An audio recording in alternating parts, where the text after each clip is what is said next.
Farm Basics is brought to you by the Liberty Link trait and Liberty herbicide from Bayer. The most reliable weed management solution, Liberty Link and Liberty herbicide are the link to efficient row crop production and sustainable weed management.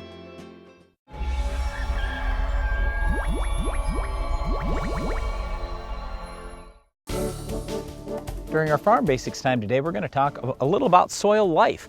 It's not just plants in the soil. There are all kinds of things from earthworms, bacteria, the fungi that are in the ground. Are some of those things harmful to plants? Are they beneficial to plants? We want to talk about that a little bit today. When you think about soil, it's a whole lot more than just dirt. There's lots and lots of living things. In fact, many estimates have it that in just a handful of soil, there's more than 1 billion living organisms. Well, that's incredible. And when we think about managing the soil, it's not just about keeping dirt in place and in a field or in a garden.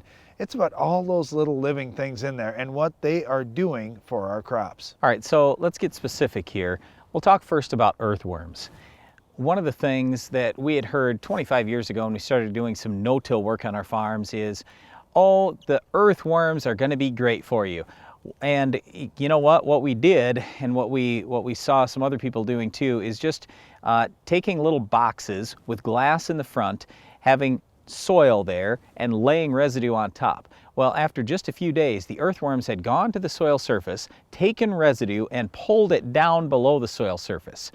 Well, what good does that do? A couple of things. Number one, those earthworm channels give a nice path for roots to go down. They give a nice path for water to flow down too. So overall, that soil has a little bit better porosity.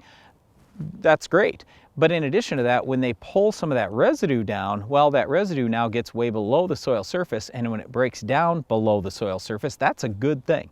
Because as we get breakdown of the residue, there are nutrients released for those roots that are growing. So there are many good things that earthworms do. In addition to, earthworm castings have a certain amount of N, P, and K in them, so they are also fertilizing our soil. Now, the other thing is we've got not just earthworms, we've also got things like fungi out there.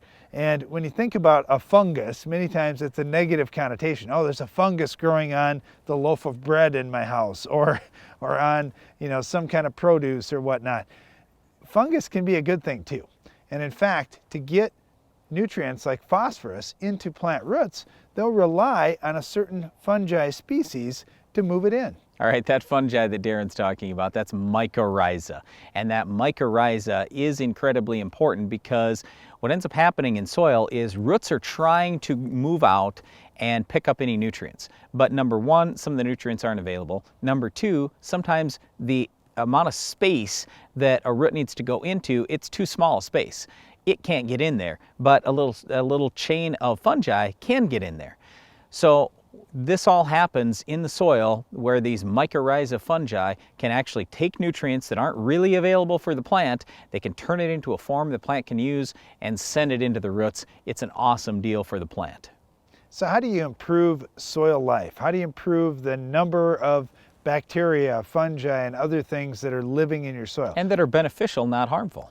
Well, one of the big things is just drainage. If you've got a soil that floods out all the time, well, hey, that water fills up every airspace in the soil, and all the aerobic soil life dies.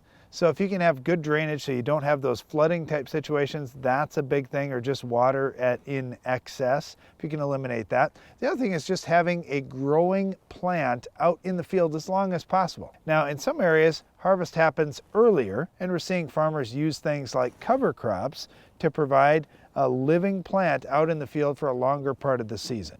So farmers are definitely trying to manage for the soil life that's out there in their fields. In terms of managing for soil life too, it's also about having a diverse crop species if you can. So let me just give you a quick example. Radishes don't support mycorrhiza fungi. So Darren just mentioned cover crops. Well, radish should be a cover crop, but if all you had was radishes, the mycorrhiza fungi are going to die. that's going to be a bad thing for phosphorus availability in your crop the next year.